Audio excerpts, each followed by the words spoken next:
New York City mayoral candidate Andrew Cuomo is now speaking after voting in a Manhattan precinct. I want to listen to this. Listen. I want to thank them for everything they've done. Doing it as a family is special. I did it with my father for many campaigns. A lot of good memories, And it's nice to carry on that legacy. I want to thank you guys who have been on the campaign trail, because this was a long one and this was a hard one, and you guys had to run all over this city.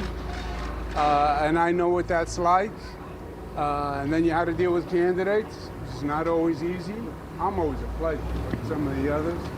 So job well done for you guys, and I know it's been a long one.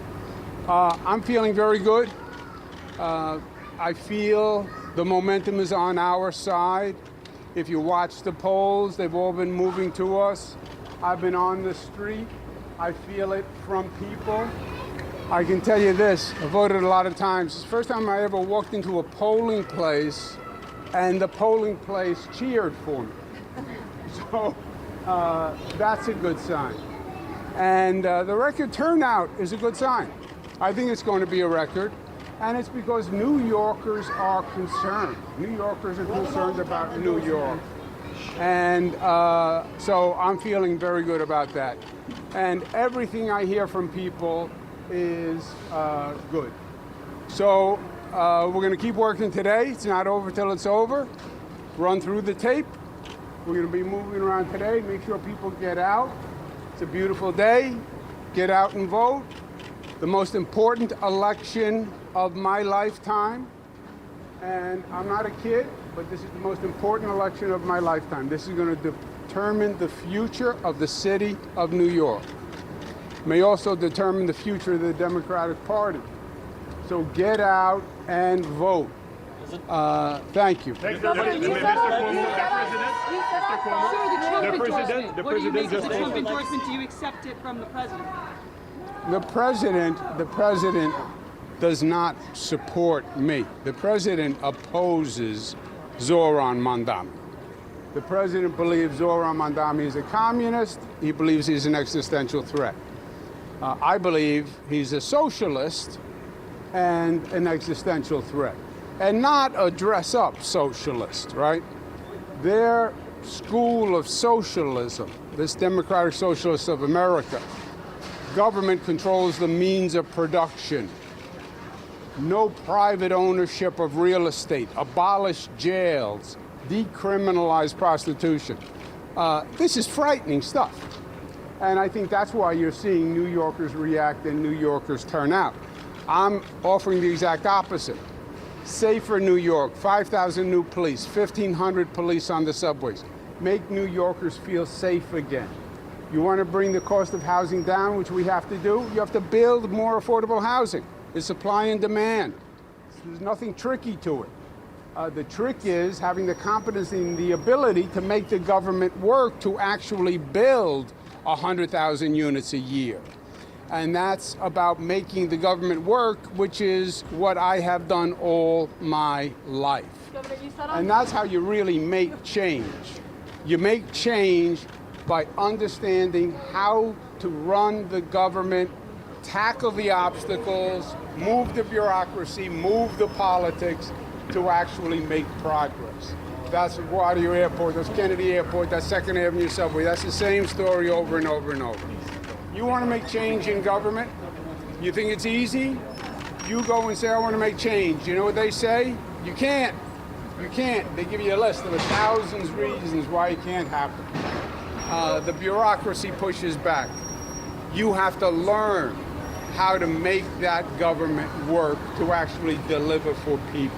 Governor, and that's what I've done all my life. President Trump just tweeted in New York that any News Jewish person that would vote for Mamdani would be a Jew hater. Do you agree with him? I don't know if that's true. Last question, guys. For those New Yorkers, for the international audience, what's at stake tonight?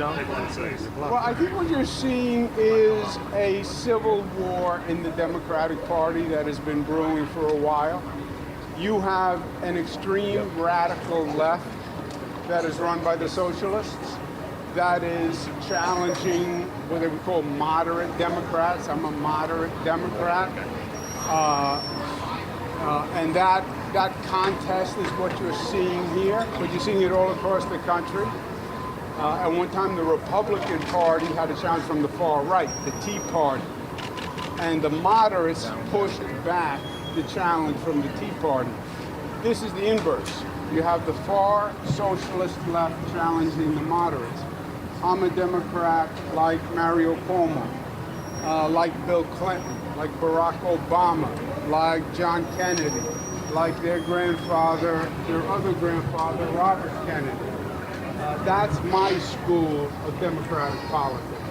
And that's what I'm fighting for. You block your head is right. All right, Democrats are not extreme socialists. We're not against the police. We don't believe the NYPD are racist. We don't believe they should be abolished. We don't believe in abolishing jails. We don't believe in doing away with misdemeanors. We don't believe in decriminalizing prostitution. That is not us. We are a party of law and order. David Dinkins, great Democrat. First thing he did when he took office, hire more cops, keep New Yorkers safe. So that's the contest you see happening here. I think if the far left socialists were to win, I think long term it would be very detrimental to the future of the Democratic Party. This country is not a socialist country. The city is not a socialist city. The state is not a socialist state. Socialism has never worked anywhere on the globe. Not Venezuela, not Cuba. It's not going to work in New York City. How'd you go on ballot? All right, you were just listening to Andrew Cuomo, the New York City mayoral candidate, running as an independent now on Election Day in New York City, making his final pitch. And you heard him talk about President Trump's endorsement, saying, this isn't about support for me, it's about opposing Zohran Mamdani. He has said that multiple times since President Trump endorsed him.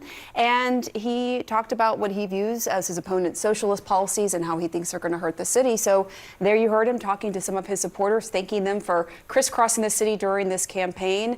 And we'll see how everything turns out. Polls close there around 9 p.m. Eastern time, I believe. Final thoughts just before the polls close in New York City, making the case why the voters in New York City should not vote for Mamdani. They should vote for him. And he was making the case why he would be a better mayor of New York. Very tough words as far as Mamdani is concerned. Yeah, and he's really throughout the campaign been pitching himself as someone who has experience, saying Zohran Mamdani does not have the experience to run a city like this. Zohran Mamdani, though, we have seen him really rise. I mean, remember at the very beginning, he was barely polling, and then you see him become the front runner, beating him, Andrew Cuomo, in the Democratic primary. And his pitch has been about cost of living for the everyday New Yorker. And that has really served him well, including his social media tactics and really putting himself out there. So this is a race that we're watching closely, and we'll see how it turns out. We should know.